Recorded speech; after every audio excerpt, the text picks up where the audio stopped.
Chapter 739, House for Imaginary Friends. Happy birthday Rachel San Diego. Asterisk asterisk asterisk. It starts at the estate. We were watching TV and reading books. I was playing pool with John and Dr. Bolton. Me, 8 and 9 balls in the side and corner pockets. I hit said balls into said pockets. Dr. Bolton, well done JD. Me, thanks Dr. Bolton. The doorbell rang. Girl Lynn, I'll get it. She went to the door and opened it, and then she saw 4 more gene slammers. One was half human, half thresher shark. The second was half human, half wabgong shark. The third was half human, half lobster, and the last one was half human, half king crab. They were all girls. Girl Lynn, wow. Thrash tail, French accent, are the street sharks here? We're friends of theirs. Girl Lynn, yeah, they're here. They came in and we saw the gene slammers. Me, wow. Bobby B, Rugine? Is that you? Thrash tail, yes Bobby, it's me. Stacy, what happened to you guys? Me, this is definitely Dr. Luther Paradigm's handiwork. John, Rugine, what happened to you? Thrash tail, I've now become Thrash tail. I have this abnormally long strong shark tail with this huge tail fin that packs a powerful punch. Me, how did Dr. Fish fuck slam you girls? Swift Tray, Spanish accent, he hit each of us with tranquilizer darts full of his splicing formula. I'm Ingrid Martinez. But I'm also known as Swift Tray. I was spliced with Wabgong DNA. Lobclaw, German accent, I'm Sue Schnitzelbach. But I'm also known as Lobclaw. I was slammed with lobster DNA. Giant Claw, British accent, and I'm K Tudor. But I'm also known as Giant Claw. I was spliced with King Crab DNA. Me, it's a pleasure to meet you. Bobby B, what were you all doing when Dr. Piranha Breath slammed you? Thrash tail, we were having a study party. It was right after you and your brothers continued your crusade against that awful madman paradigm. Flashback. Thrash tail, narrating, we were studying for our test when suddenly we felt this extremely excruciating pain. The girls all held their stomachs in incredible pain. Rugine, what is happening to me? Ingrid, I don't know, but it hurts amigo. Then they all started to change. Rugine's skin turned dark blue and her clothes began to stretch as she grew muscular, and they ripped to shreds, and she grew a fin on her back and her teeth turned into razor-sharp teeth, and then she grew a long tail out of her butt. Ingrid's skin turned light brown and her grew flatter and thinner, and she had a huge whip-like whiskers, and she grew 2 shark fins on her lower back, and her shirt was shredded. Sue's skin turned dark red and her hands turned into huge lobster pinchers, and she grew lobster shell, and her shirt shredded apart, and she grew a long lobster tail out of her butt. Kay's skin turned light red and her hands turned into spiked king crab pinchers, and her upper body turned into a king crab shell, and she grew 2 more sets of legs, and she had the ability to crawl on walls like a spider. She had a spiked carapace and her strength increased dramatically. Her shirt was completely shredded. The girls looked at themselves in the mirror and they screamed in horror. Rugine, what happened to us? Ingrid, someone slammed us. Sue, when we find them they will pay for this. Kay, not if the street sharks and Team Loud Phoenix Storm get them first. Flashback ends. Thrash tail, and that's how we ended up like this. Me, and we killed Dr. Luther Paradigm and made him pay for his crimes against Mother Nature and to the world. Giant Claw, you killed him? Me, we sure did. Dr. Luther Paradigm did all kinds of terrible things to not just you girls but also to Dr. Bolton and his family and many others. They've ruined so many lives and took away their humanity. Stacy, that's right girls. And the last time we saw each other we found a formula that reverted us back. Me, really? When was this, Stacy? Stacy, it was before we met you guys and killed Dr. Fishfuck. Flashback. Stacy, narrating, Bobby stole a bunch of tubes containing a formula that can reverse gene slamming from Paradigm. But trouble is, we had to take another dose of the formula exactly 8 hours after taking the first dose to make it permanent. We found the key to curing us. They took the formula and they were in a lot of pain and they were changing back to human again. They regained their human skin and their hair. John, I'm back to normal. Clint, hey, it works. Coop, oh, this is awesome. Stacy, it sure is. Clint, you may want to put a shirt on Stacy. Stacy, no way. I'm so ecstatic. Flashback ends. Stacy, we thought it would be the key to restoring our lives. But we then realized that without our enhanced abilities as the street sharks, we couldn't stop Dr. Fishface and his Soviet cronies. We couldn't stop them on our own power. So Dr. Fishbreath did invent the antidote.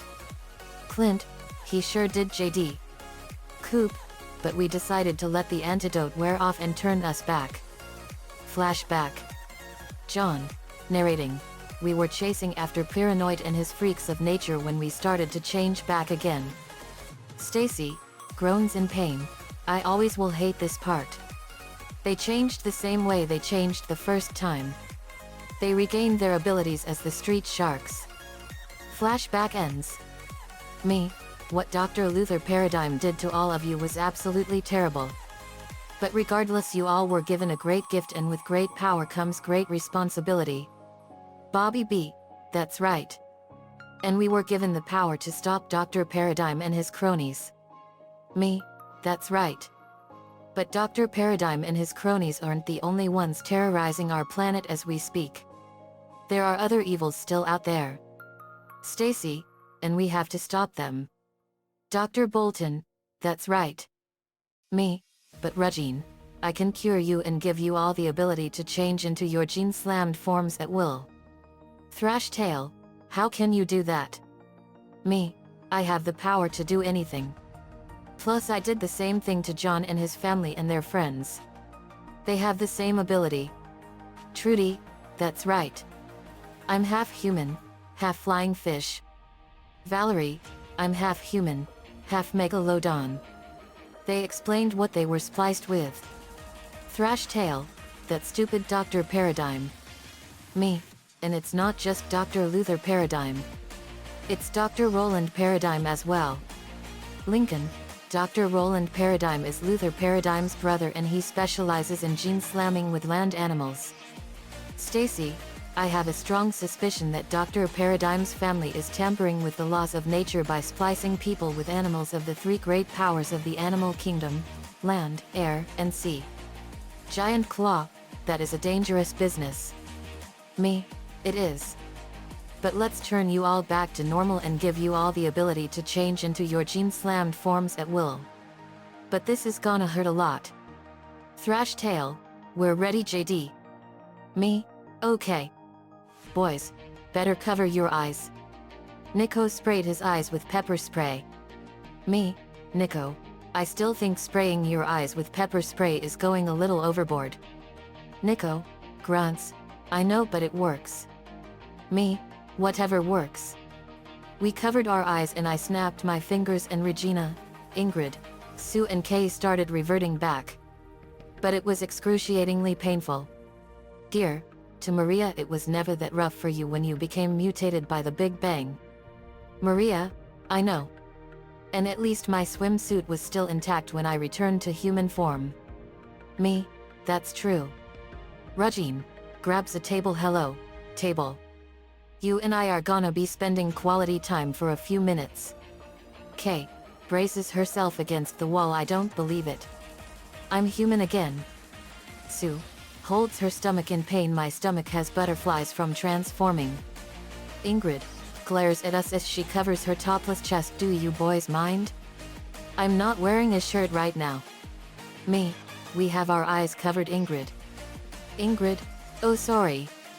Maria, let's get you for some brand new clothes. Regine, thank you Maria. They went up to Lenny's room. We uncovered our eyes. You.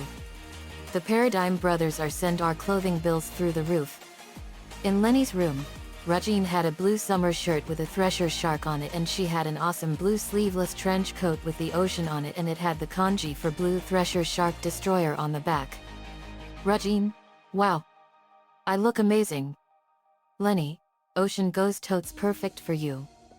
Ingrid had a yellow summer shirt on with a wabgong on it, and she had sleeveless trench coat with the desert on it, and she had the kanji for desert wabgong glider on the back. Ingrid, I look amazing. Maria, deserts are perfect for you, Ingrid.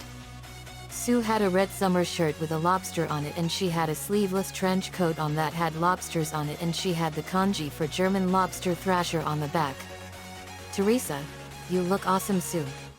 Sue, I look amazing, J.A. Kay had a light pink summer shirt with a king crab on it, and she had a sleeveless trench coat with the flag of Great Britain and the kanji for Queen Elizabeth's Knight of Crabs on the back. Kay, I look very stylish. Maria, you sure do, Kay. Me, Lenny and Teresa make awesome clothes. Asterisk asterisk asterisk. Later in the living room I was watching Mr. Crocker's insanity level rise slowly. It was at 9,977% and rising slowly. Me, we're almost there, Mr. Crack Fuck. Soon your brain will be removed and your body will be destroyed. Wanda, I still think removing Crocker's brain is a bad idea. Me, I know, Wanda. But I've always been that much of a risk taker. When you're a warrior you have to do risky and dangerous things to make sure that you get the job done. Wanda, well, that is true. Cosmo, you should eat some boogers while you're at it like I do with my feet. Cosmo did so, and I bashed him on the head with a frying pan and sent him spinning into our ceiling fan, and it threw him into a garbage can and he crashed into the wall and was rattling all over the place. We laughed at his misfortune. Wanda, okay, now that was funny. Me, it sure was amusing. Lincoln then saw something out the window. Lincoln, hey guys, look at this. We went to the window and we saw a huge yellow mansion down the street at the edge of the suburb. Me, I know that house. That's Foster's home for imaginary friends. It's an adoption center for all kinds of imaginary friends that were given up. Lori, oh, that place is literally awesome. It's where I adopted my imaginary friend Windcloud. Right? A small little tornado no bigger than Lori's head appeared and he had blue eyes. Windcloud, southern accent, you darn said it, Lori. Lana, that is so cool. Lucy, I actually know a classmate that goes there every day. Lana, yeah, his name is Mac and he's an awesome and smart kid. Lola, yeah. Me, let's go check it out. We went down to Foster's. We walked down the street and we saw Mac. Mac was a brown hair boy with a red shirt and green pants. Me, hey Mac. Mac, oh hey guys. Hey Lucy. Lucy, hey Mac. Me, you heading over to Foster's? Mac, yep. I go there every day after school. But since today is Saturday, I might as well visit anyway. Me, we're heading there to check it out. We went to the door and Mac rang the doorbell. The door opened and a girl with red hair, a green jacket, a white shirt and blue shorts answered. It was Frankie Foster, CO manager, and granddaughter of Madame Foster, who owns Foster's Home for Imaginary Friends. Frankie, oh hey Mac. Mac, hey Mac. Lori, hey Frankie. Frankie, oh hey Lori. We went in. Me, wow. So this is Foster's. It's breathtaking. Lainey, it sure is. We heard hopping coming and we saw a man-sized rabbit imaginary friend. It was Mr. Harriman, Madame Foster's imaginary friend. Mr. Harriman is a man-sized rabbit friend who wears a top hat, a monocle, a tuxedo coat, white gloves, a bow tie, a yellow vest, and a mustache while speaking in an English accent in a personification of the Edwardian era. He is the head of the house and runs things for Madame Foster, his creator. He is the oldest friend in the house, which is something he is quite sensitive about. He is named for Crazy Cat creator George Harriman, with the pun on hair. He stands 6 feet tall, 7 feet with his top hat on, and weighing in at 210 pounds. Quite the opposite of his carefree and calm-tempered creator Madame Foster, Mr. Harriman is a stickler for rules, having made many silly and impractical rules in an attempt to keep everything running smoothly, to the point of being ridiculous. He usually refers to others in a proper manner, calling males master and females miss in front of their names.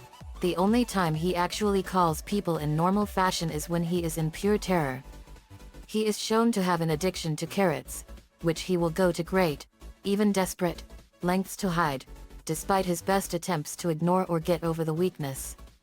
He is phobic of dogs and is easily sent into a panic whenever he comes across a dog or anything dog-related because dogs are natural predators of rabbits. Because of this, he made a rule that no dogs are allowed in the home. He is frequently called a badger by Goo throughout the show until the episode Bust the Two of Us. Mr. Harriman, though proper, has often shown a lack of social skills. His ways of being proper are to the point to where the other imaginary friends cannot stand him or be around him. His ways of keeping things running just the right way often inconvenience the other characters to the point of being disrespectful. Frankie has a strong disliking towards Mr. Harriman, due to his constant lack of consideration towards her and often talks her down, whether he is aware of it or not.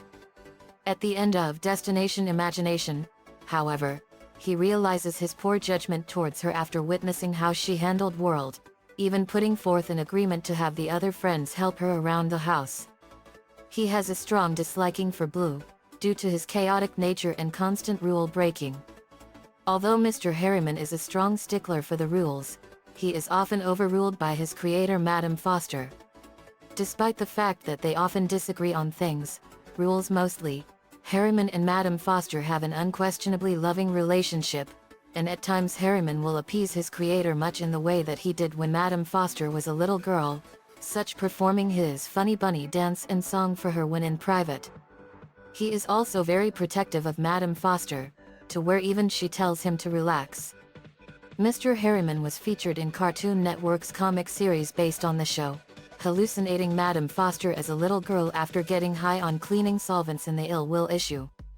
Harriman recalls in the issue how, as a young child, Madame Foster spilled something over and when questioned by her parents, she blamed him, so he claims that incident as being his reason for obsessing over cleaning, rules, and manners, to avoid getting in trouble again.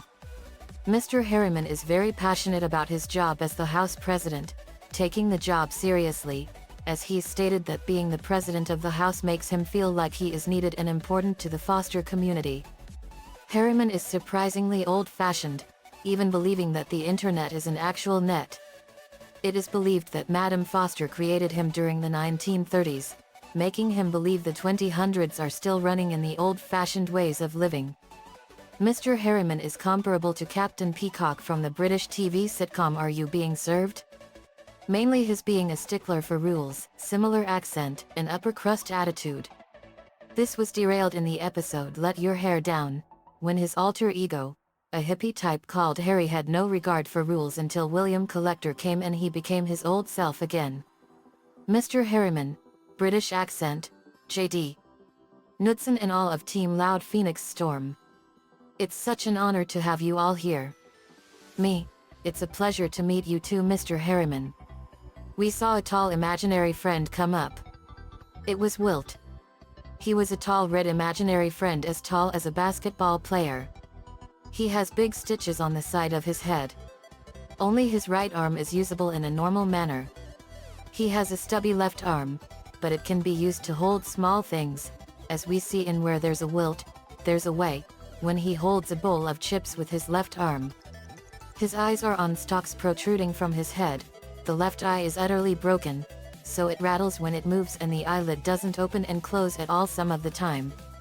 According to his Coco card, he is the tallest of the imaginary friends, although this may not be true since the big fat baby, the new guy, Extremesauruses, Foul Larry, and many others seem to be bigger and stronger, at 10 feet tall and 130 pounds of lean muscle, as he said in Room with a Feud, I'm a lean, mean muscle machine, and strong enough to lift Eduardo, if only for a few seconds. His usual outfit is tube socks, his single wrist sweatband and large black and white chucks. His shoes always cause a squeaky sound whenever Wilt walks on a surface of any sort. He can wear clothes, such as suits and t-shirts in various episodes, but normally does not. Although he is never seen wearing them, he owns blue striped pajamas, along with reading glasses, both of which are seen in the episode Foster's Goes to Europe. Me? Wow. You're a tall guy. Wilt, thanks JD. My name is Wilt. It's such a pleasure to meet you. Me, pleasure to meet you too, Wilt. Then a big strong purple fur imaginary friend came.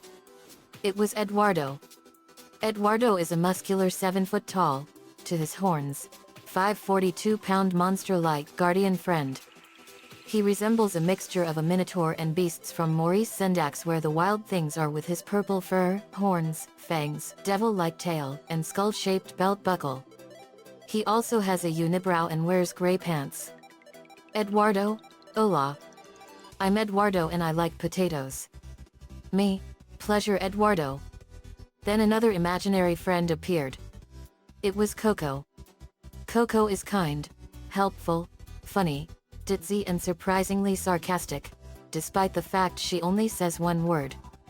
Coco has a palm tree for a head, a crooked red beak, a blue and white aeroplane body, and orange legs. Coco's creator, according to a golden trading card in the Foster's Home for Imaginary Friends Leapster game, is created by a girl who crashed on a desert island, which could explain her appearance of the palm tree head and airplane body. She was discovered by two scientists named Douglas and Adam, called Nerds by Blue, who were introduced in Good Will Hunting. Since they found her alone, it's never been stated or known what became of Coco's original creator. Although Coco has attempted to tell Douglas and Adam, they may have either unintentionally ignored her or not understood what she was trying to say. Throughout Good Will Hunting, it's shown that she acts as a motherly figure towards Douglas and Adam. She is 4 feet tall and weighs 80 pounds. Coco. Coco Coco Coco Coco. Coco Coco Coco. Me, I don't understand. Wilt, she says her name is Coco. And it's a pleasure to meet you. Coco, Coco.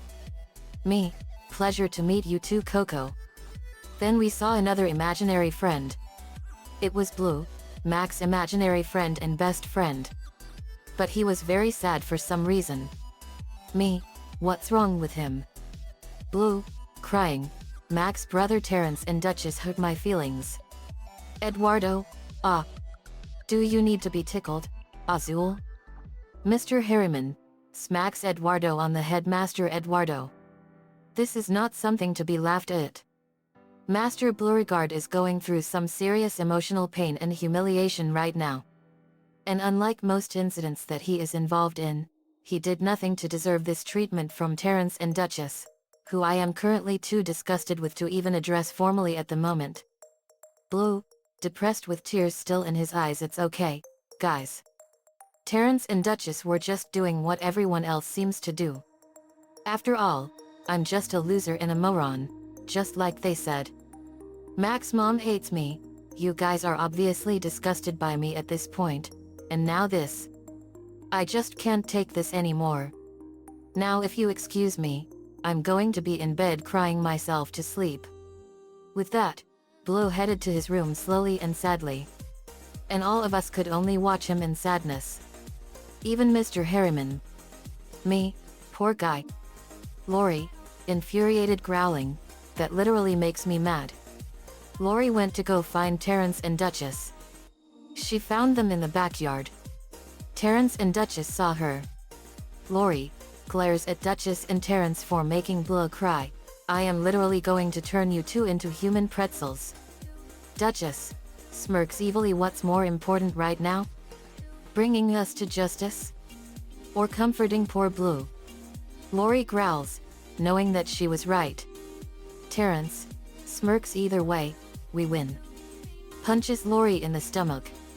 The two jerks then laugh evilly as Duchess goes back to her room while Terrence goes back to Mac's apartment. Me, those fucked up freaks. Mac's friend Goo appeared and she was shocked. Goo, Mac, I just got here a few seconds ago. You want to tell me what's going on? Sees us, besides Team Loud Phoenix Storm being here, of course. Can I have your autographs? Star Sapphire, chuckles maybe later, goo. Mac, well, goo. Terrence and Duchess said some mean things to Blue that really hurt his feelings. So now, Blue's probably going to lock himself up in his room for the rest of the summer. Lori, rest of the summer? Try literally the rest of his life. Wilt, I'm sorry. But I don't think that's how you say use literally correctly. Me, you get used to it, Wilt. She says that all the time. Upon hearing the simplified truth about what happened to Blue, Goo flared up in an uncharacteristic rage. Goo, in a low voice, so what are we gonna go about it, Mac? Lola, simple. We track those two jerks down and teach them why it's not wise to poke the sleeping bear. Mac, no. We can't beat them up right now. Terrence would just go to the police and say we attacked him for no reason. We need to be smart and humiliate the two of them. Smirks, and I think I know how. Mac huddled us together and he revealed his plan. Me, boo Mac, that's brilliant. Luan, I like your style, Mac. Lynn, look, Mac. I actually think this prank is brilliant. Sternly, but there's a good chance Terrence and Duchess might hurt more people before tomorrow. And when that happens, it'll be your fault, since you're not letting us go after them now. Mac, I know, Lynn. But it's worth it. Asterisk asterisk asterisk. Later the next day, Blue was laying on his bed. Mac came into his room. Mac, hey Blue. You got to see what we did. Mac picked him up. Blue, put me down, Mac. I don't want to get laughed at again. Mac, relax, Blue. I think you'll enjoy this greatly. Blue nervously looked at Terrence and Duchess only to see their new pink colors, making him laugh out loud. Blue, ha ha ha ha ha ha ha ha. Hey, Duchess and Terrence, looking good. The color of Barbie really suits you too. Once they had heard this, Terrence and Duchess gave an enraged charge with intent to kill.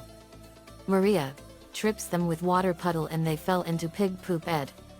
Cheese. Sit. Upon hearing the command, Ed sat down on Terrence's head while Cheese sat on Duchess' head. Ed and Cheese then quickly farted a foul smell on Duchess and Terrence. Fart. Cheese, I pooped. Ed, sorry, Terrence. But Mom has me housebroken. Blue, man, I'd like to meet the guy who pulled this kind of prank off. It took only a few triumphant looks from the imaginary friends to realize who got Duchess and Terrence in their trap. Eduardo, it was all Senor Mac's idea, Azul. He was really mad at Terrence and Duchess for what they said to you yesterday, so he decided we should set up a bunch of booby traps for them. Blue, really, Mac? You did all that to those two losers? I didn't know you had it in you. Remind me never to get on your bad side. Mac, Blue, you might be a jerk sometimes. And you might drive us crazy with the stunts you pull. But no matter what, you'll always be my best friend. Blue, thanks Mac. The prank they did was very well planned and thought out.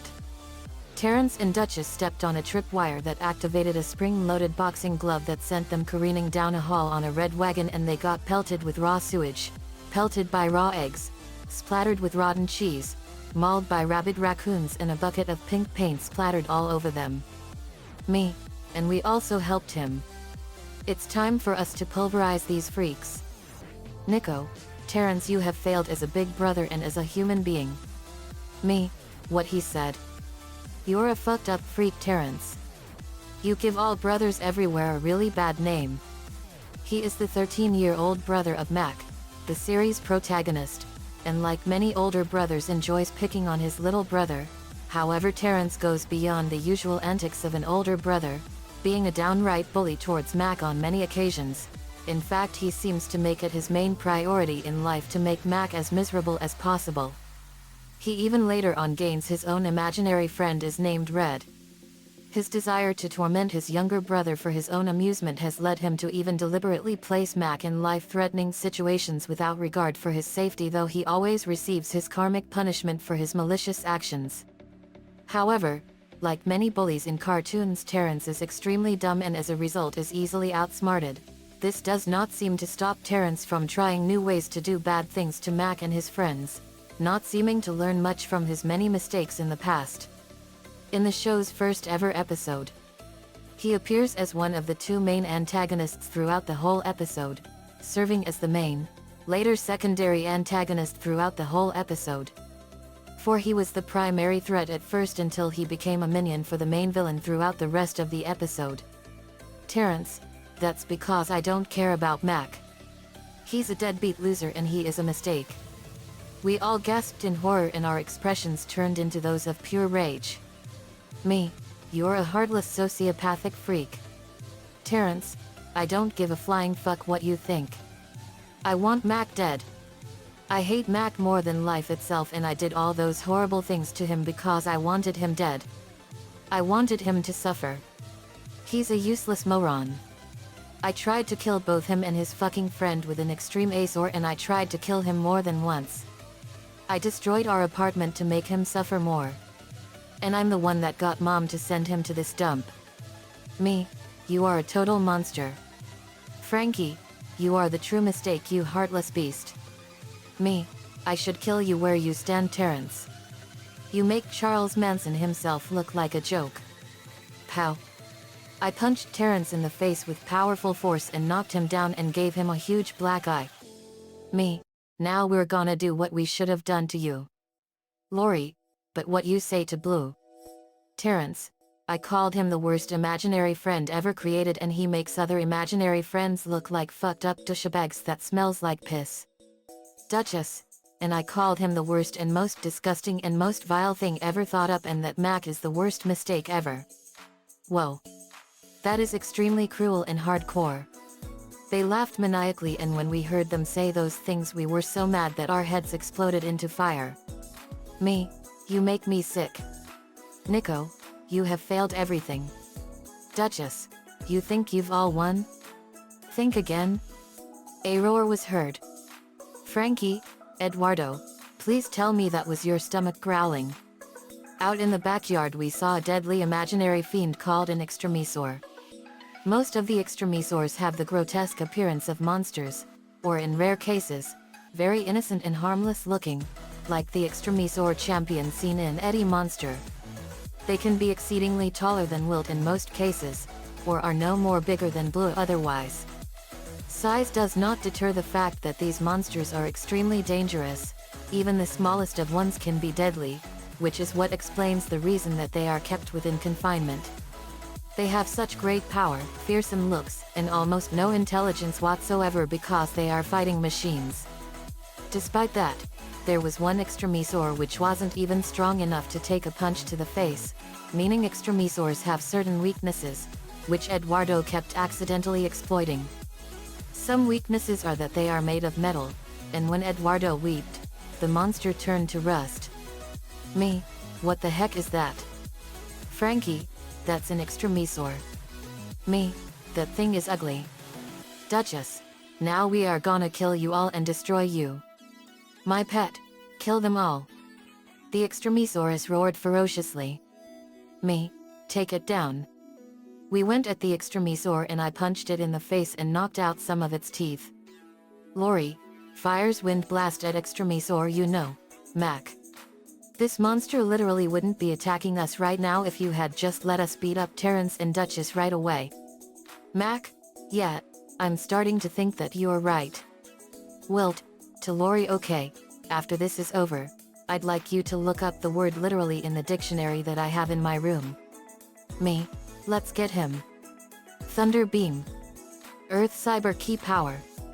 The Earth cyber planet key went into my device on my left arm and it enhanced the thunder beam 100-fold.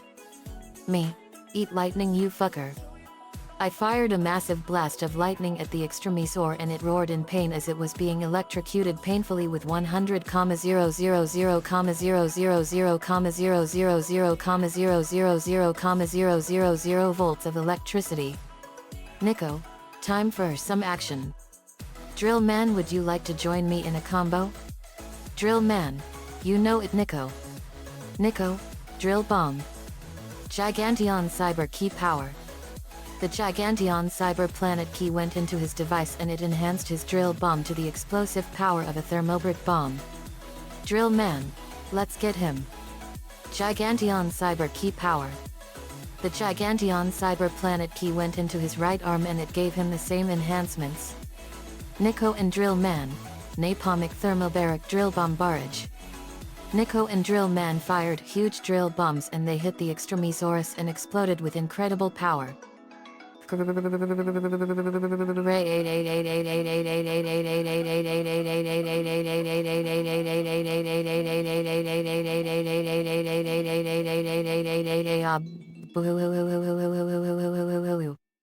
The extremosaurus was sent crashing into the hill. Edzilla punches extremosaur. Ed smash imaginary fiend. Me, let's get him. Combo time, guys. Girl Lynn, you got it. Ron Fox, you're up. Ron, you got it. Coach Lynn. Earth cyber key power. The Earth cyber planet key went into his device and it enhanced his water powers 100-fold.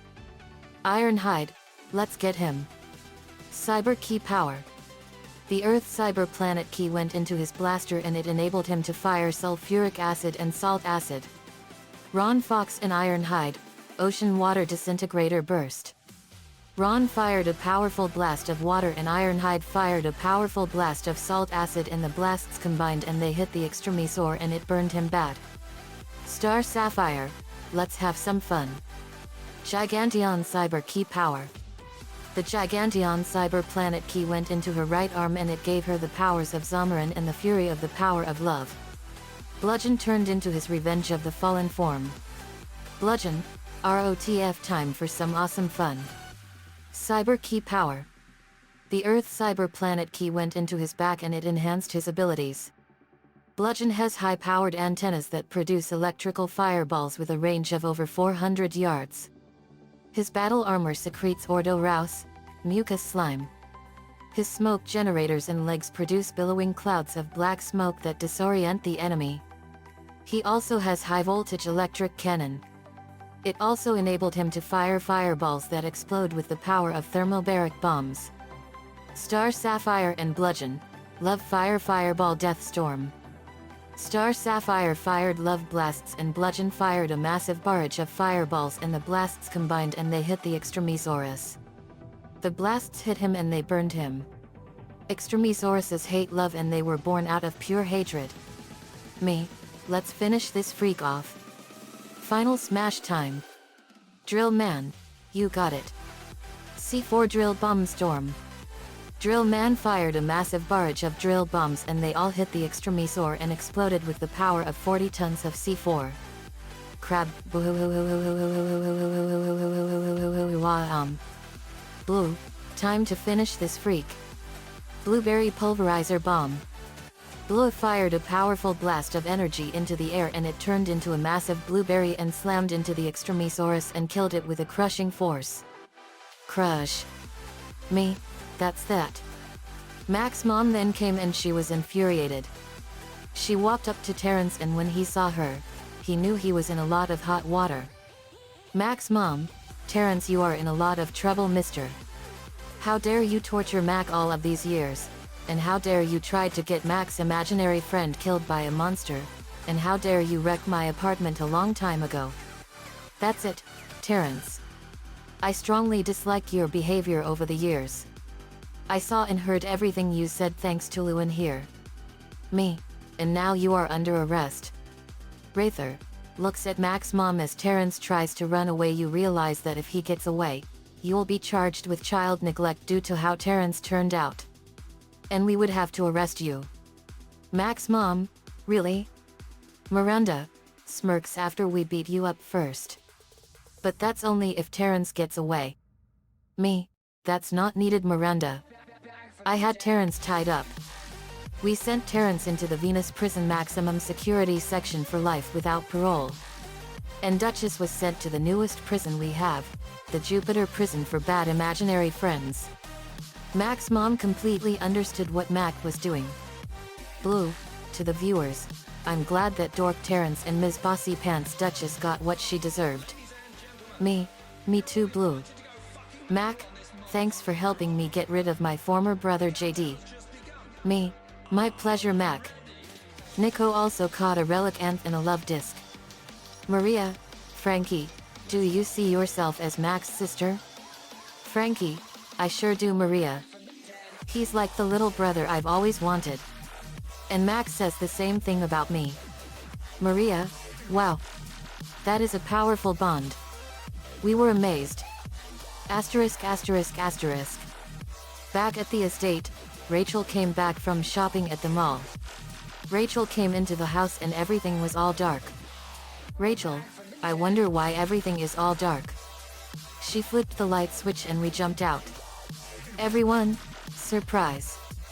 Happy birthday, Rachel. Rachel, oh wow. You all remembered. Me, we would never forget your birthday, Rach.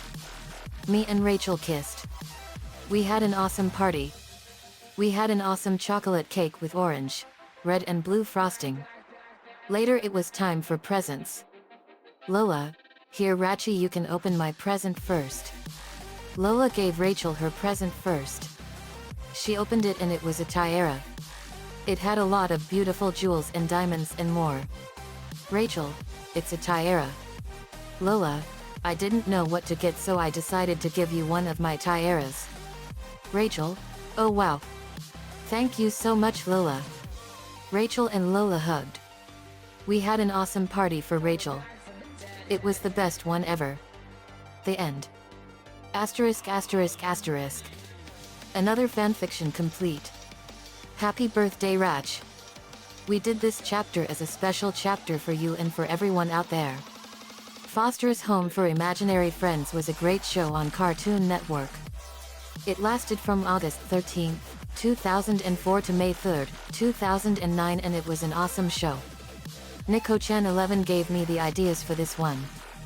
Thanks man as usual, and happy birthday to you, Rachel. Kiss.